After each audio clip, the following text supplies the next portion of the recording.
जी। तो लिक्विड में क्या होता है, लिक्विड में शेप जो होती है it depends on the container. Let's suppose मेरे पास एक क्यूब होगा, एक क्यूबॉइड होगा सॉरी, उसमें मैं जैसी लिक्विड स्टोर करूंगा इट विल, ये इसकी शेप इख्तियार कर लेगा जिसमें भी मैं इस कंटेनर को रखूंगा।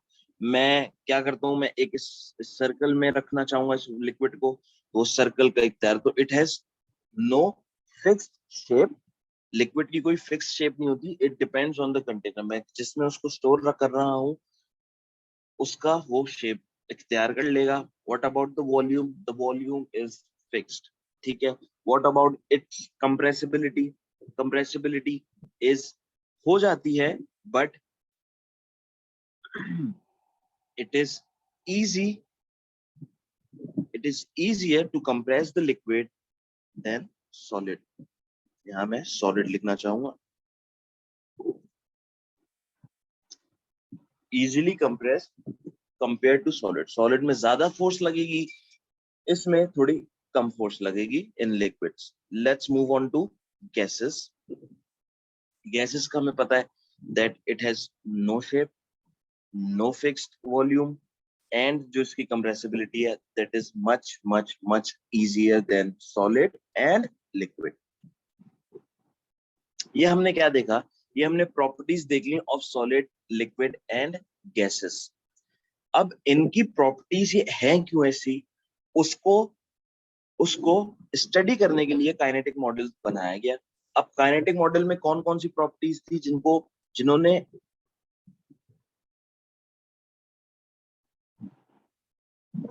काइनेटिक मॉडल की जो हम जो प्रॉपर्टीज देखेंगे वो प्रॉपर्टीज ये हैं। सॉलिड की बात करें, सॉलिड की अरेंजमेंट अगर मैं आपको दिखाऊं, सॉलिड की अरेंजमेंट, लेट्स सपोज एक कंटेनर है मेरे पास, अगर सॉलिड है इसमें, द सॉलिड की जो अरेंजमेंट होगी that will be like this, ठीक है। Tightly close together and have a fixed arrangement. सबसे पहली चीज, स्पेसिंग की बात करें, स्पेसिंग की बात करें तो स्पेसिंग में हम क्या लिखेंगे, स्पेसिंग में हम ये कहेंगे that the particles are close, are very close together, ठीक है, they are touching to each other। ये हमने क्या बात कर ली, अरेंजमेंट की बात कर ली। अरेंजमेंट के बाद हमने बात कर ली स्पेसिंग की उनके बीच में, ठीक है। फोर्सेस की बात कर लेते हैं। फोर्सेस की बात करना बहुत जरूरी है क्योंकि आगे जो हम टॉपिक पढ़ेंगे उसमें हम फोर्स को रिलेट करेंगे। फोर्सेस जो होती हैं इनकी वेरी स्ट्रांग होती हैं। जो इनके मॉलिक्यूल्स, जो इनके, अगर मैं बात करूं इन दो के बीच की, इन दो के बीच में जो फोर्स ऑफ अट्रैक्शन होगी दैट विल बी स्ट्रांग, ठीक है। एक दूसरे से दूर होना नहीं चाहेंगे, ठीक है। They will attract, there will be force of attraction between them. इससे होगा क्या, ऑब्वियसली जब भी सॉलिड होगा, हमें पता होना चाहिए that the molecules of solid, मैं बात करूंगा तीनों की, सॉलिड, लिक्विड एंड गैसेस। ये जो मैंने बनाया है ये क्या है, ये इनके मॉलिक्यूल्स हैं, ठीक है। देयर मॉलिक्यूल्स, देयर पार्टिकल्स को बोलूं या मॉलिक्यूल्स बोलूं, आपको कंफ्यूज नहीं होना। आप you can say particles of solid. The particle of solid will vibrate, ठीक है। बच्चों को क्या कंफ्यूजन होती है, बच्चों को ये होता है कि they think if the particle the solids does not have any kinetic energy, kinetic energy नहीं है सॉलिड में, ठीक है। ऐसा नहीं होता। each particle of solid, liquid and gases has kinetic energy in it, ठीक है। अब काइनेटिक एनर्जी होती है तो क्या होता है भाई, वाइब्रेशन होती है। वाइब्रेशन किस तरीके से होगी, vibration eight there fixed position होगी। ये क्या है, ये प्रॉपर्टीज मैं आपको बता रहा हूँ ऑफ सॉलिड्स, ठीक है। अब बात कर लेते हैं लिक्विड की। लिक्विड में हमें पता है जो अरेंजमेंट है वो बहुत रैंडम होती है, ठीक है, रैंडम होती है। उसको अगर आप एग्जामिनर बोले कि ड्रॉ दी अरेंजमेंट, तो हम क्या करेंगे, इसको थोड़ा सा दूर दूर ले जाएंगे इनके मॉलिक्यूल्स को, कुछ इस तरीके से, ठीक है, बहुत रैंडम होगी दी मॉलिक्यूल्स। ये मॉलिक्यूल, अब होता क्या है, ये मॉलिक्यूल जो मैंने ब्लू से शेड किया है, ये पार्टिकल मूवमेंट की वजह से कहीं डिस्प्लेस नहीं हो सकता, यहां नहीं आ सकता, ठीक है, बट ये यहां नहीं आ सकता, या ये पार्टिकल यहां नहीं आ सकता। मगर लिक्विड में क्या होता है, लिक्विड में ये पार्टिकल रेंडमली मूव करेंगे, ये पार्टिकल यहाँ पे हो, कभी ये पार्टिकल यहाँ पे हो जाएगा, बट इवेंचुअली बहुत ज्यादा स्पेसिंग नहीं बढ़ेगी, ठीक है। व्हाट अबाउट, चलिए गैस पे हम बाद में आते हैं। स्पेसिंग की बात मैंने अभी बता दी आपको, they have more space than solids, ठीक है, बहुत दूर भी नहीं होते, बहुत करीब भी नहीं होंगे, but there will be some space between each particle. जो इनके बीच में फोर्स ऑफ अट्रैक्शन है, दैट इज वेरी लेस। मैंने आपको क्या बात बताई, मैंने आपको ये कहा कि ये जो ब्लू पार्टिकल जो मैंने शेड किया था इन सॉलिड, ये पार्टिकल विल नॉट मूव, ठीक है, यहाँ नहीं आएगा, ये पार्टिकल यहाँ नहीं जाएगा। क्यों नहीं जा रहा? Because they have strong force of attraction, ठीक है। Movement of particle will be difficult in solids, but liquid में क्या होगा, दे विल इजिली फ्लो, ठीक है। जो पार्टिकल की जो मूवमेंट होती है, they can easily flow each other, ठीक है, they will slide over each other, and इसी तरीके से लिक्विड फ्लो होता है। जब भी आपसे पूछा जाए what is flow, flow is basically the overflow of, basically sliding of particle,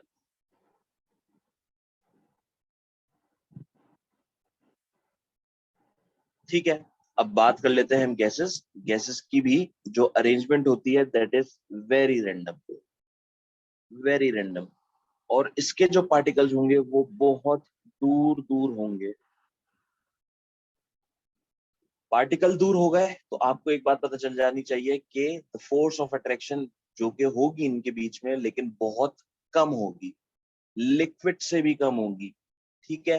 they have random motion, random arrangement, spacing are very far away, and they have very weak force of attraction। Gases में जिस तरीके से liquid में flow होता है, इसी तरीके से गैसेस भी कैन फ्लो, ठीक है, but they will flow with greater speed. यहाँ पे सिंपल ये जो मूव फास्टर का मतलब जो मैंने लिखा है, इससे आपको पता होना चाहिए कि दे will move faster compare two liquids.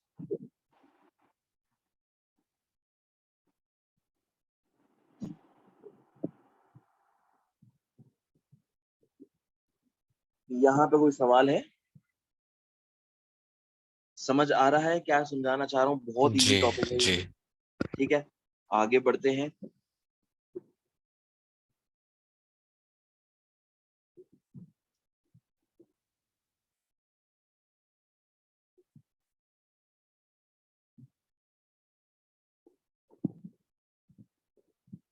अब हम बात करेंगे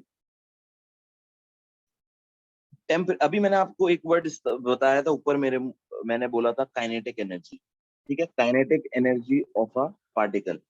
काइनेटिक एनर्जी को समझ लें, काइनेटिक एनर्जी क्या है। काइनेटिक एनर्जी होती क्या है, कोई भी पार्टिकल, कोई भी चीज दैट हैज मास और वो मूव करेगी। अब वो बहुत थोड़ा सा मूव करे या बहुत ज्यादा मूव करे, और उसकी कोई ना कोई, यकीनन जब मूव हो रही है, that mean it has some velocity, it has some speed, तो उसमें कोई ना कोई काइनेटिक एनर्जी जरूर होगी। दैट इज व्हाई उसका जो फॉर्मूला होता है, half m v square. Any object that has mass and it's moving with any velocity, उसमें क्या होगी, that particular object will have a kinetic energy, ठीक है। अब बात कर लेते हैं टेम्परेचर और काइनेटिक एनर्जी, ठीक है। मैंने ऊपर ये तीन डायग्राम्स बनाई थी, ये तीन डायग्राम्स थी। This one is for solids, this is for liquid, and this is for gas.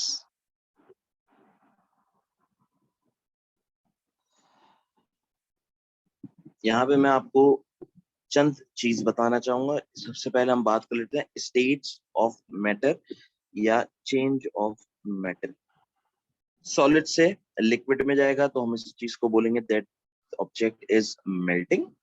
If a liquid is converting into a gas we can say that they it is boiling.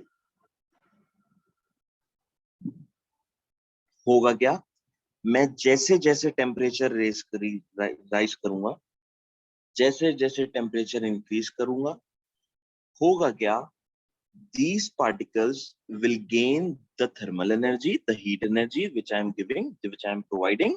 ठीक है, these particle will gain kinetic energy, then thermal energy, sorry, thermal energy जो gain करेंगे it will convert it into kinetic energy. Kinetic energy में क्यों convert हो रहे हैं, क्योंकि हम मैंने जिस तरीके से कहा each particle they are not at rest position, in solids they are vibrating। ठीक है, होगा क्या, the vibration will increase as the particle gains kinetic energy। यहाँ पे as, यहाँ पे जो मैंने लिखा है इसको कॉपी कर लें। as temperature increases particle gains thermal energy and starts to vibrate more vigorously। ठीक है, मोर विगरसली, बहुत तेजी से वाइब्रेट करना शुरू कर देंगे। क्यों, क्योंकि they are gaining kinetic energy. जब भी काइनेटिक एनर्जी गेन कर रहे होंगे the mass will not change, but क्या चेंज होगा, वेलोसिटी चेंज। ठीक है, if I am saying kinetic energy change that means mass तो ऑब्वियसली कांस्टेंट रहेगा, मास नहीं चेंज होगा, बट चेंज क्या होगा, there velocity, they will vibrate more vigorously.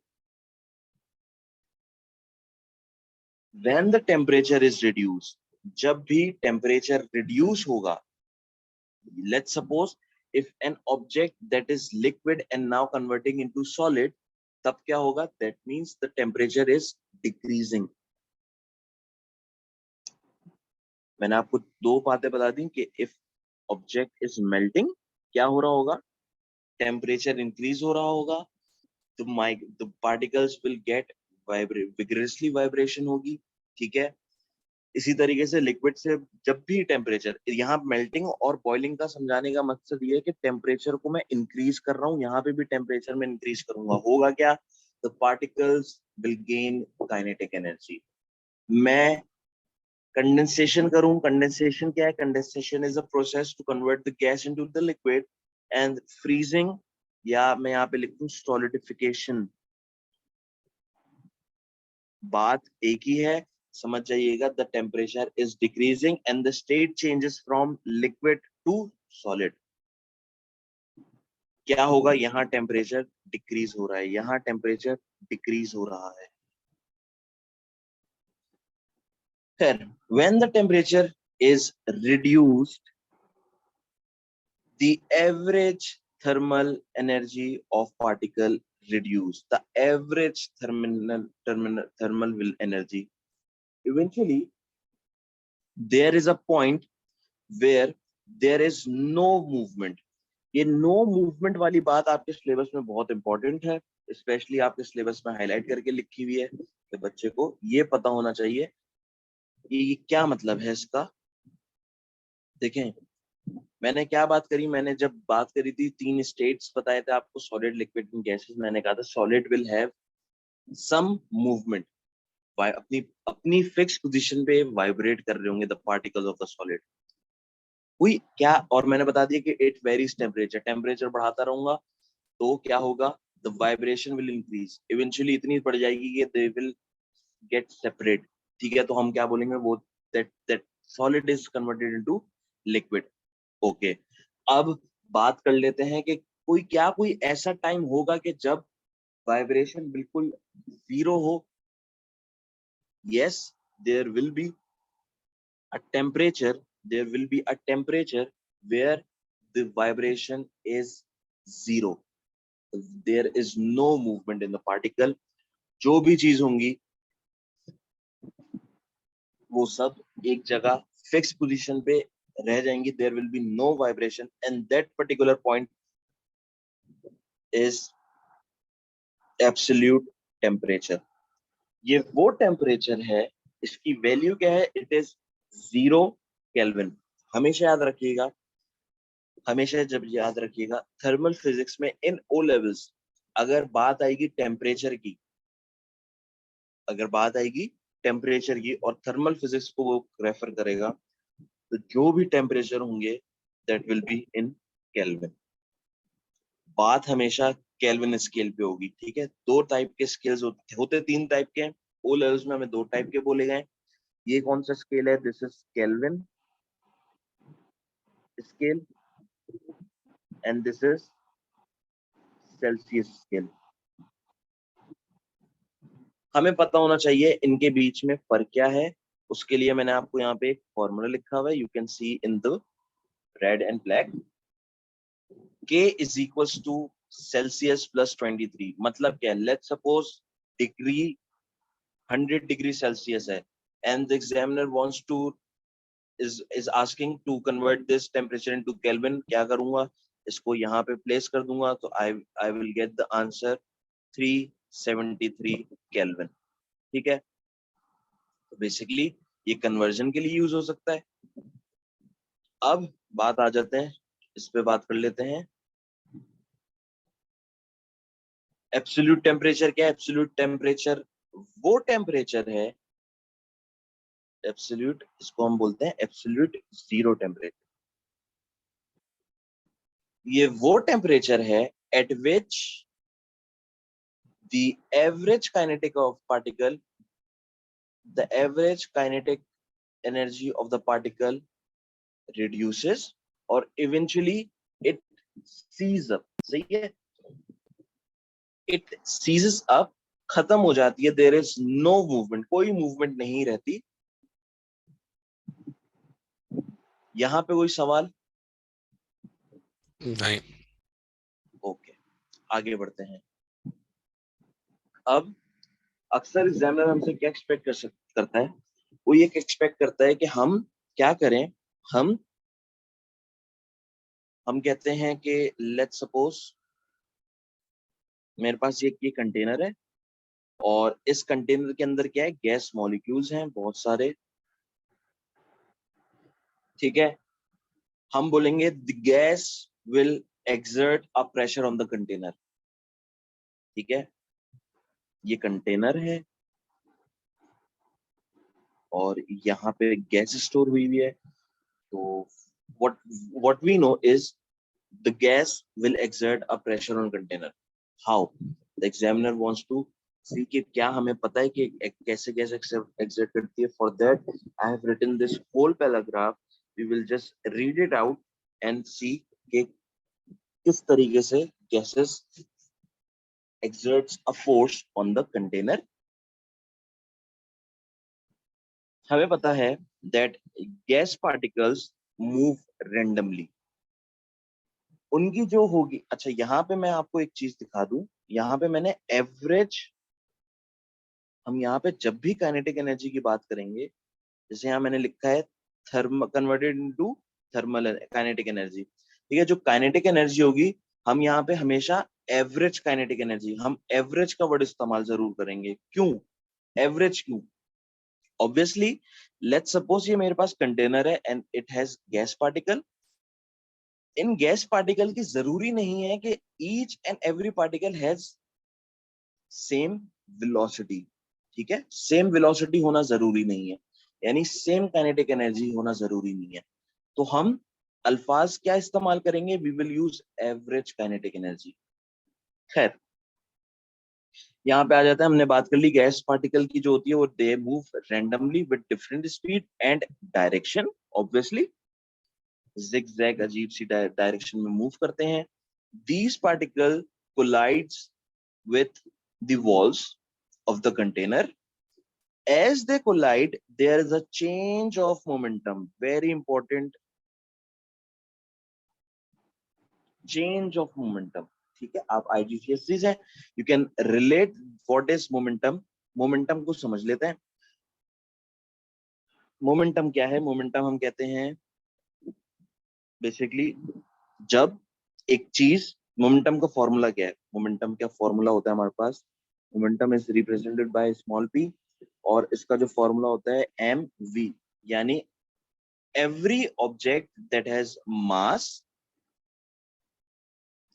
and velocity will have a momentum। Obviously मैं एक पार्टिकल की बात करूं जहां पे मैंने m लिखा हुआ है, इस पार्टिकल की बात करूं मैं, इस पार्टिकल कोई ना कोई अपना मास होगा, इसकी कोई अपनी स्पीड होगी बिफोर कोलिजन, ठीक है। Let's suppose the movement of the particle is,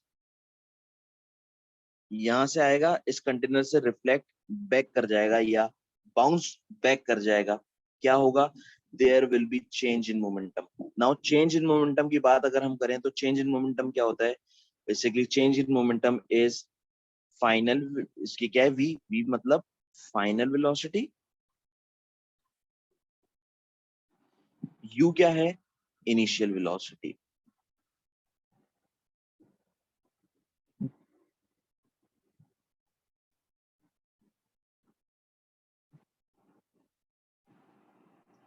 होगा क्या? there will be change in momentum। Obviously when there is a change in momentum with respect to time, जाहिर है टाइम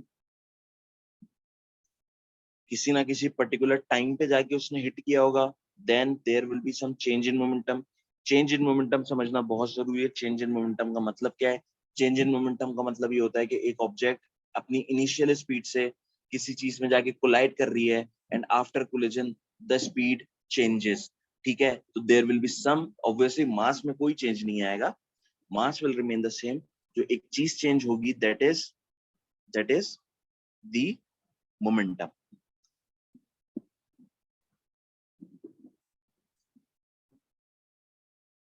तो यहाँ से हमें एक फॉर्मूला है, ये हमारे काम का है क्योंकि momentum is in IGCSE syllabus. तो वो फॉर्मूला होता है force is equals to change in momentum divided by time। When there is change in momentum with respect to time, there will be a force। Fair। As they collide, there is change in momentum which produces force, which produces force, hence the pressure is exerted on the surface, since pressure is force per unit area। ये capital P है, ये small p है। Small p is for momentum, capital P is for pressure, ठीक है। बात बताने की simple ये है, मैंने आपको बता दिया फोर्स क्यों है। नाउ ये एरिया से क्या मुराद है? जाहिर है इस, ये जब आगे इस पे हिट करेगा, then there is some area, यहाँ पे कोई ना कोई एक एरिया पे जाके हिट करेगा, ठीक है। दैट इज वाई हम कहते हैं there is a force, that force is because of the momentum, the change in momentum, and there is area जहां पे जाके वो हिट करेगा, that is why force per unit area will give pressure। This is how the gas exerts a pressure on the container। I hope it's clear।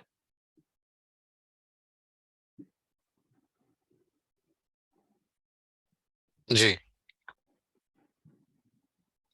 ठीक है, अब बात करते हैं हम थोड़ी थर्मल प्रॉपर्टीज की।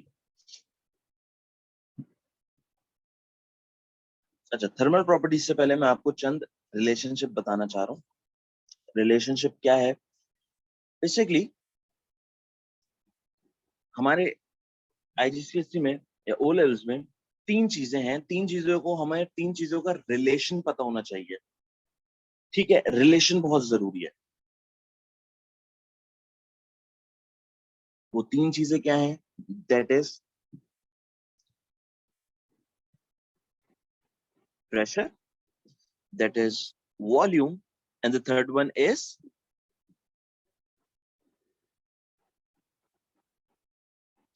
टेम्परेचर। हम क्या बात करेंगे, हम बात करेंगे कि इन तीनों का चेंज होने से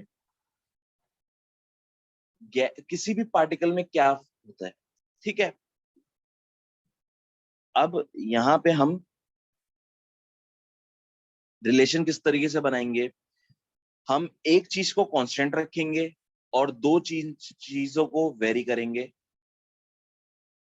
फॉर एग्जाम्पल, सबसे पहला रिलेशन दैट इज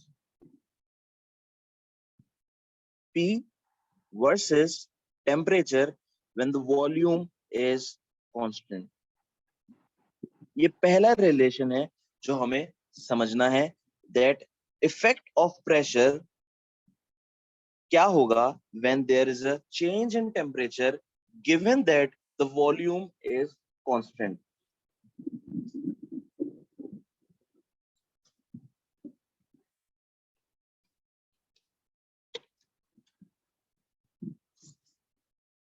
अच्छा, हम बात क्या करेंगे अब, लेट्स सपोज मैं इसको समझाने के लिए आपके लिए एक ड्राइंग बनाता हूं।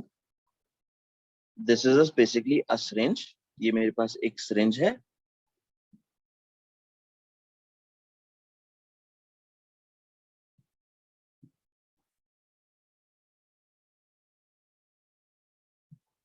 Let's consider it as a syringe. इस सिरिंज में क्या है, इस सिरिंज में हमारे पास गैस के पार्टिकल्स हैं।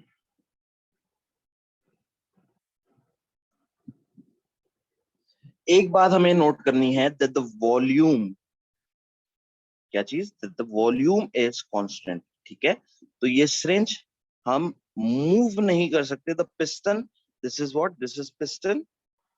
ठीक है, this piston will be at fixed position, piston is fixed and the volume is same for both the syringes। करेंगे क्या, हम ये करेंगे, ये मेरे पास एक गैस है, गैस है, हमें पता है that gas will exert a pressure on the container. ठीक है, और जब क्योंकि इनकी कोई ना कोई मूवमेंट है, the particle is moving, that means they have some temperature. वो टेम्परेचर क्या है, लेट्स सपोज हम उसको P और V के रेफ बात करेंगे। ठीक है, प्रेशर है P1 कह देते हैं एंड टेम्परेचर है उसको भी हम T1 कह देते हैं इनिशियली। ठीक है, मैंने क्या किया, मैंने इस गैस को यहां से हीट प्रोवाइड करना शुरू करी। ठीक है, ये मैंने क्या करना शुरू किया, इसको हीट प्रोवाइड करना शुरू। क्या होगा, क्या होगा, now what I'm doing, I'm increasing the pressure, increasing the temperature। what will happen, increasing the temperature, यहाँ मैं पूरी एग्जांपल आपको दिख रहा हूँ, आपको समझ आ जाएगा मैंने क्या बात करी है। when we are increasing the temperature, the particles will gain what, they will gain kinetic energy, they will move faster, the collision of particle with container increases। जी, यहाँ पे कोई कंफ्यूजन, मैंने क्या बात लिखी, मैंने ये बात लिखी कि टेम्परेचर इंक्रीज हो रहा है, जाहिर है टेम्परेचर इंक्रीज होगा। टेम्परेचर की जब भी बात होगी आपके जहन में क्या आनी चाहिए, काइनेटिक एनर्जी। ठीक है, टेम्परेचर इंक्रीज कर रहा हूँ, काइनेटिक एनर्जी इंक्रीज होगी। काइनेटिक एनर्जी जब भी आनी चाहिए आपके जहन में, यू शुड हैव अंडरस्टैंडिंग के काइनेटिक एनर्जी तभी इंक्रीज हो सकती है जब उनकी वेलोसिटी इंक्रीज हो या मास इंक्रीज हो। फॉर्मूला क्या बताया था, फॉर्मूला बताया था half m v square. Mass change नहीं हो रहा, एक ही चीज चेंज होगी जिसके वजह काइनेटिक एनर्जी चेंज होगी, दैट इज वेलोसिटी। मैंने लिख दिया दे विल मूव फास्टर। जाहिर है यहाँ पे जो मॉलिक्यूल्स हैं ये बहुत तेजी से मूव करेंगे। एज कंपेयर टू लेफ्ट वाली पोजीशन जो थी, ठीक है। The collision of particles with container increases, इतनी सी बात मैंने यहाँ पे लिखी है। जैसे ही, अब यहाँ पे समझने वाली बात है, जैसे ही कोलिजन इंक्रीज होगी, क्या होगा, क्या होगा, बेसिकली चेंज इन मोमेंटम जो था,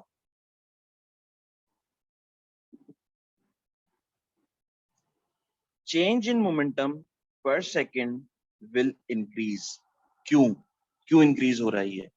क्योंकि मैंने यहाँ पे मोमेंटम का फॉर्मूला आपको बताया था, momentum is equals to m v, mass is constant but the velocity, अब मैं यहाँ पे इसको इनिशियल वेलोसिटी बोल दूं, एम यू लिख दूंगा इसको, तो यू जो है, अब जो इनिशियल वेलोसिटी है before collision with the container, वो इंक्रीज हो गई है, that is why momentum increase हो गया है।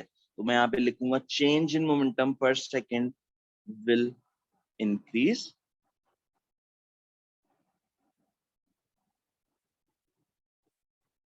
hence force is increased। यहाँ पे एग्जामिनर आपसे ये एक्सपेक्ट करेगा कि चेंज इन मोमेंटम पर सेकंड का वर्ड इस्तेमाल करें या फोर्स का वर्ड इस्तेमाल करना जरूरी है, ठीक है। जैसे ही फोर्स इंक्रीज होगी, that means pressure increases, since pressure is equals to force per unit area। Yes, यहाँ पे कोई सवाल है तो प्लीज पूछ लें। बहुत इजी सी चीज है, एक कंटेनर है, उसको मैंने टेम्परेचर बढ़ा दिया, क्या होगा, pressure will increase.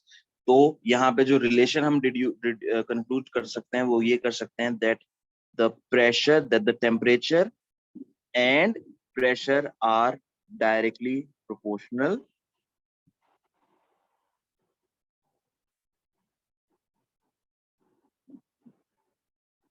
given that volume is equals to constant।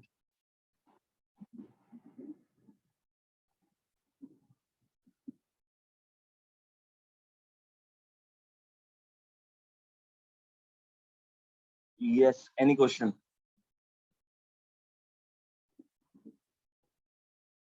नहीं समझ आया तो मुझे बता दे, मैं दोबारा समझा नहीं, दूं। No doubt. ओके, अब हमने अभी पहला रिलेशन देखा है, ठीक है, इसी तरीके से हम बाकी रिलेशन देखेंगे। अभी हमने प्रेशर और टेम्परेचर का देखा है, अब हम क्या देखेंगे, वॉल्यूम और टेम्परेचर का रिलेशन देख लेते हैं। Keeping one thing constant, that is pressure, V versus time, given that pressure is constant. Same example है, सेम एग्जांपल है, इसी को मैं बेसिकली, सिरिंज को मैं इसलिए बनाता हूं, इस सिरिंज को वी कैन इजिली विजुअलाइज के हो क्या रहा होगा, ठीक है। तभी इसको सिरिंज के लिए सिरिंज एज अ यूज करता हूं मैं, एज अ कंटेनर, ताकि हम इजिली अंडरस्टैंड कर सकें कि क्या बात हो रही है।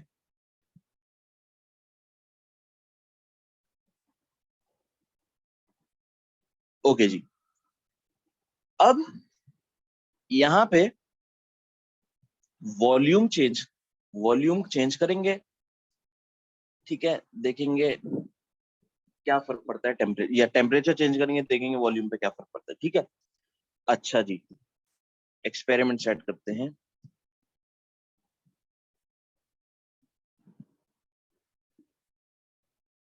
Now the piston is free to move,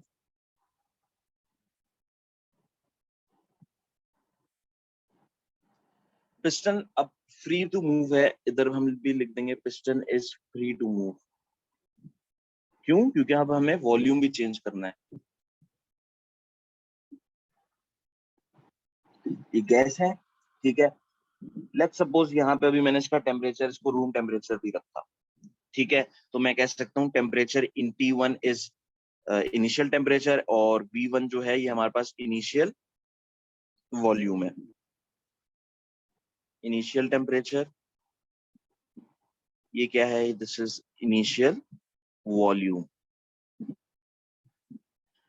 दोबारा मैंने इसको यहाँ पे हीट प्रोवाइड करना शुरू करी,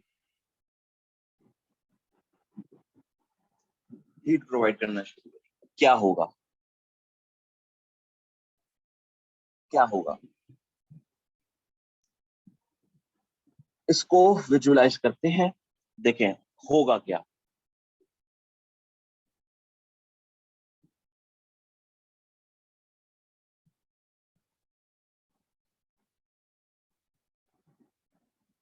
जब भी, वही बात, जब भी टेम्परेचर को मैं इंक्रीज करूंगा, जब भी मैं टेम्परेचर को इंक्रीज करूंगा, क्या चीज होगी? The kinetic energy will increase, kinetic energy will increase. Kinetic energy क्यों इंक्रीज हो? जब इंक्रीज होगी तो the velocity will increase, the velocity will increase. Velocity increase होगी तो पूरा पूरा सिनेरियो यहां तक हमारा सेम चलेगा, जो मैंने ऊपर बातें लिखवाई हैं।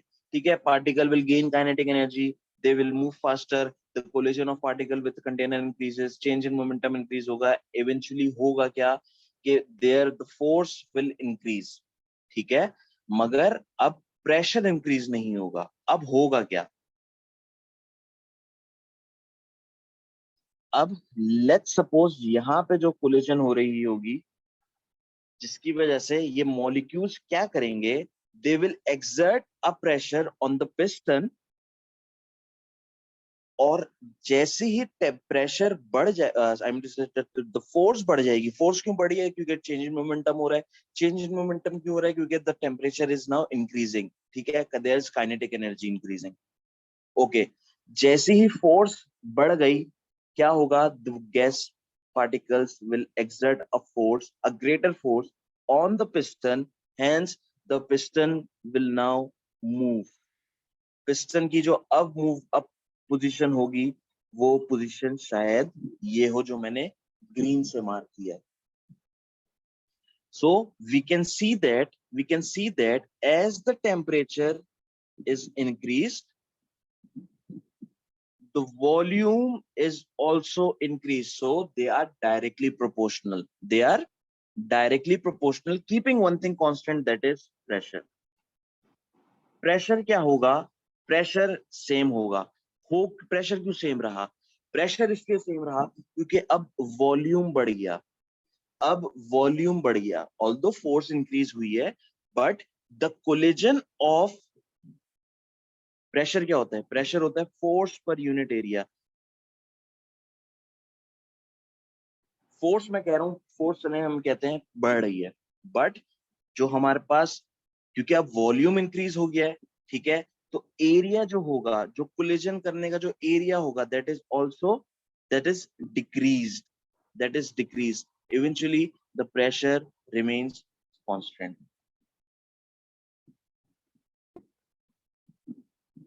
जो फ्रीक्वेंसी ऑफ कोलिजन है, मैं फिर रिपीट कर रहा हूं, जो फ्रीक्वेंसी ऑफ कोलिजन है, जाहिर है जब वॉल्यूम इतना था जो रेड लाइन से बनाया था, there will be more frequent collision. क्यों? क्योंकि एक कंफाइंड स्पेस है, मॉलिक्यूल ज्यादा होंगे, ज्यादा तेजी से वाइब्रेट कोलिजन करेंगे।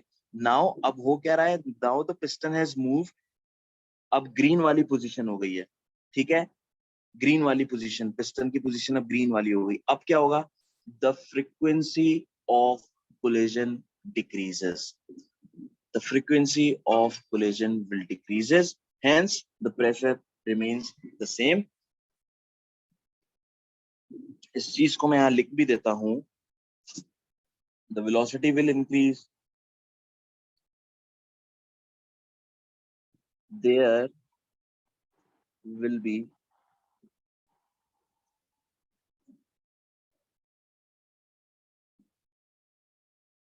there will be force,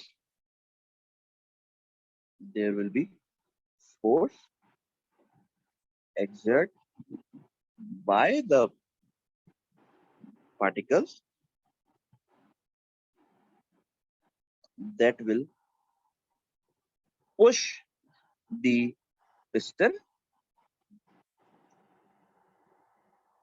so that volume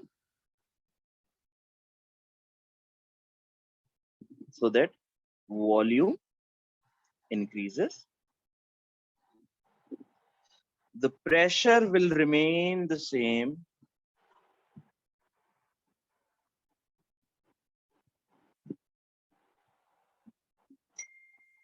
because the frequent collision is reduced. The frequency of collision is reduced.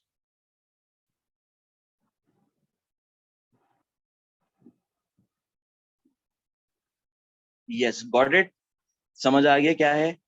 तो रिलेशन भी मैंने आपको यहाँ पे बना के दिखा दिया that the temperature is directly proportional to volume.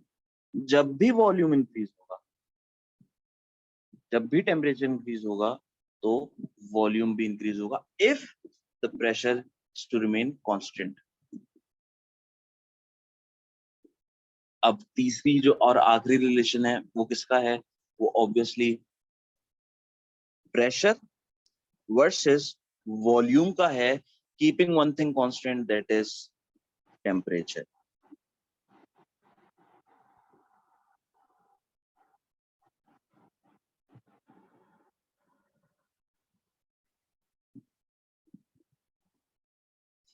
Same example, syringe बना लेते हैं. सिरिंज को बनाएंगे नहीं, कॉपी कर लेते हैं. Copy,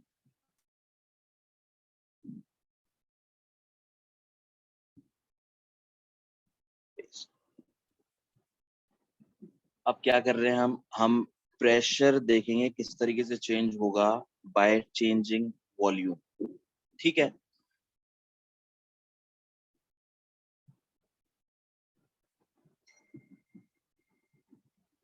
We will say the piston is free to move. यहाँ पे पिस्टन फ्री टू मूव है. हो क्या रहा है? इनिशियली P1 प्रेशर है, वॉल्यूम V1 है.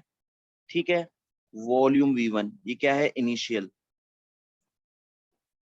Pressure, initial volume. होगा क्या? मैंने इस पिस्टन को मूव कर दिया इनवर्ड्स. इस तरफ मैं मूव कर दूं अगर इस पिस्टन को टुवर्ड्स द लेफ्ट, पिस्टन आ गया यहाँ पे. लेट्स सपोज पिस्टन आ गया मेरे पास यहाँ पे. होगा क्या? At this particular point we can say the molecules, the particles of gas are confined in a much smaller space. So we can say that the volume is decreased. Volume is decreased. Volume decrease हो गया है तो मैं ये कह सकता हूं the mole particles are confined in much smaller space. होगा क्या इससे? इवेंचुअली एक ही चीज होगी. वो क्या होगा? The frequency of collision, the frequency of collision will increase. बहुत इंपॉर्टेंट बातें हैं ये. द फ्रीक्वेंसी ऑफ कोलिजन क्या होगा? इंक्रीज हो जाएंगी. जैसे ही फ्रीक्वेंसी ऑफ कोलिजन इंक्रीज होगी क्या होगा? Obviously there will be more collision, there will be more force exerted by the gas. Hence we can say that the pressure is increased. अब बातें वही हैं, मैं बार बार नहीं लिख रहा प्रेशर क्यों इंक्रीज. अब मैंने यहाँ पे आपको लिखवा दिया कि frequency of collision is increase. Frequency बढ़ रही है. फ्रीक्वेंसी बढ़ने से होगा क्या? मतलब what is meant by frequency बढ़ रही है? कोलिजन बढ़ रही है. कोलिजन जब भी बढ़ेगी ऑब्वियसली जो हमारे पास मूवमेंट ऑफ पार्टिकल है वो बहुत तेज होगी. अगर लेट्स सपोज एक कोलिजन हो रही थी 1 सेकंड में तो अब 5 कोलिजन होगी 1 सेकेंड में, that is what I meant by collision, frequency of collision. ठीक है, अब क्यों क्यों हो रही है, इंक्रीज क्यों हो रही है, because there are more particles. मैं एक रूम में जो कि 12 by 12 है, उसमें 100 बंदे जाके कन्फाइन कर दूं, एक जगह इकट्ठे कर दूं और सबको मैं बोलूं मूव करें, obviously there will be collision increase हो जाएगी। और उसी 100 बंदों को अगर मैं एक बड़े से हॉल में उनको ऑक्यूपाई करूं तो देयर, और मैं उनको बोलूं मूव करें रैंडमली, तो there will be less collision. यही फर्क है इसको समझने के लिए। अब जाहिर है जब कोलिजन बढ़ रही है, कोलिजन विद द वॉल्स भी बढ़ जाएंगी। ठीक है, जैसे ही बढ़ेंगी there will be more force, जैसी फोर्स बढ़ेंगी there will be more pressure, because pressure का फॉर्मूला क्या होता है, pressure is force per unit area. Force बढ़ा, प्रेशर बढ़ेगा, एरिया कुछ नहीं होगा क्योंकि area remains the same. So what we can see that the pressure is inversely proportional to voltage, कह रहा हूं वॉल्यूम। ठीक है, प्रेशर वॉल्यूम डिक्रीज करूंगा, प्रेशर विल इंक्रीज। यहाँ पे मैंने आपको दिखा भी दिया था कि अब वॉल्यूम जो है वो अब V2 हो गया है, दैट इज डिक्रीज हो गया है। मैंने इस पिस्टन को टुवर्ड्स द लेफ्ट मूव करा था। यहाँ पे कोई सवाल है तो प्लीज पूछ ले। नहीं। ठीक है, अब एक है हमारे सिलेबस में बॉयज लॉ का, बॉयज लॉ। बॉयज लॉ समझना बहुत जरूरी है। बॉयज लॉ जो भी मैंने अभी आपको यहाँ पे बातें समझाई हैं, ये क्या है, ये बॉयज लॉ को वेरीफाई करती है। बॉयज लॉ क्या कहता है, बॉयज लॉ कहता है that the pressure is inversely proportional to volume. ठीक है, अब यहाँ पे मैं आपको एक इक्वेशन बना के दिखा रहा हूँ। इस इक्वेशन को आपको पता होना चाहिए, सिर्फ एक वो इक्वेशन हमारे सिलेबस में है। ठीक है, बाकी है नहीं, बाकी का सिर्फ कॉन्सेप्ट, ये कॉन्सेप्ट बहुत जरूरी है। ठीक है, दैट द जब वॉल्यूम और टेम्परेचर का क्या रिलेशन है, ये सारे रिलेशन आपको पता होने चाहिए। बट थोड़ा सा डिटेल में हम किस पे जाएंगे, इस रिलेशन को लेते हुए प्रेशर और वॉल्यूम को, और उसको के लिए, उसको समझने के लिए हम बॉयज लॉ देखते हैं। बॉयज लॉ के लिए हमें एक इक्वेशन देता है, that equation is P1 V1 is equals to P2 V2। अब ये इक्वेशन आई कैसे, इसको समझ लेते हैं। मैंने आपको क्या कहा, पूरा ऊपर वाला एक्सपेरिमेंट याद रखें, और मैंने आपको एक इक्वेशन दी थी that P is inversely proportional to volume. ठीक है, इनिशियल वॉल्यूम है तो P1 कह देते हैं, इनिशियल वॉल्यूम है तो P2 V1 कह देते हैं। ऑल राइट, हमें मैथमेटिकली पता है कि जब भी प्रोपोर्शनैलिटी का साइन हटेगा क्या आता है, एक कांस्टेंट आता है, P1 is equals to K over V1 कह देता हूँ। ये क्या है, ये K क्या है, ये एक कांस्टेंट टर्म है, एक कांस्टेंट आता है। जब भी प्रोपोर्शनैलिटी का साइन हटेगा क्या होगा, एक कांस्टेंट टर्म मिलती है हमें।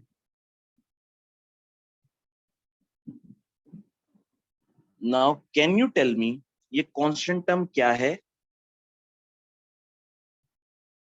बात हमने शुरू से क्या कही थी, हमने कहा था कि टेम्परेचर इज कांस्टेंट। तो ये जो कांस्टेंट आ रहा है ये बेसिकली क्या है, ये टेम्परेचर है। सो व्हाट वी कैन से के P1 multiply by V1, obviously जब मैं इसको यहाँ पे मल्टीप्लाई करूंगा तो मुझे क्या मिलेगा, एक कांस्टेंट टर्म मिलेगी, इसको हम कांस्टेंट ही बोलते हैं, जो कि हमें पता है कि ये क्या है, ये बेसिकली एक टेम्परेचर होगा, एक पर्टिकुलर टेम्परेचर होगा।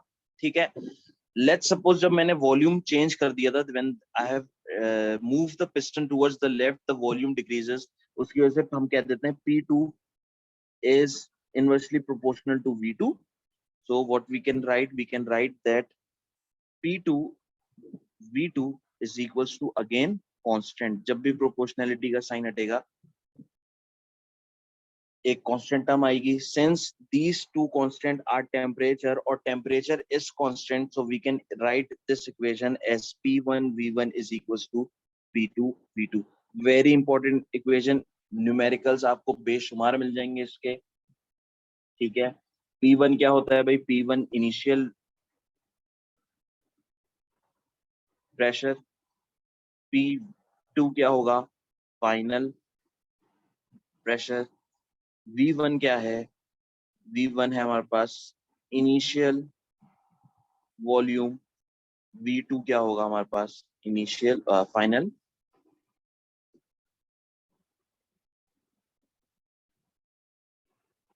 Final volume. यहाँ पे कोई सवाल है तो प्लीज पूछ लें।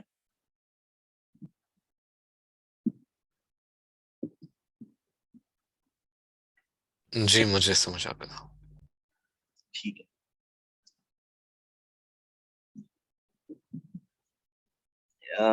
बस एक आखिरी बात बताता हूँ, उसके बाद हम क्लास एंड करते हैं। एक ग्राफ बनता है, ग्राफ हमें पता होना चाहिए ग्राफ किस तरीके से बनता है। जब भी, सिंस वी हैव सेड के P और V का दे आर इनवर्सली प्रोपोर्शनल, जब भी इनवर्सली प्रोपोर्शनल का ग्राफ बनेगा वो कुछ इस तरीके से बनेगा, डिक्रीजिंग होगा, डिक्रीजिंग होगा, ठीक है। और अगर यही ग्राफ मैं किसके अगेंस्ट बनाऊं, यही ग्राफ में बनाऊं प्रेशर और 1/वॉल्यूम पे, यहाँ वॉल्यूम इस्तेमाल कर रहा था, वॉल्यूम, क्योंकि मैं कह सकता हूँ सेंटीमीटर क्यूब में होगा, क्योंकि सेंटीमीटर क्यूब में होगा। प्रेशर जो होता है वो पास्कल्स में होता है, प्रेशर जो होता है वो पास्कल्स में होता है। दोनों में फर्क क्या है? ये 1/V है, 1/V क्या है? डायरेक्टली प्रोपोर्शनल हो सकता है, मैं कह सकता हूँ दैट P इज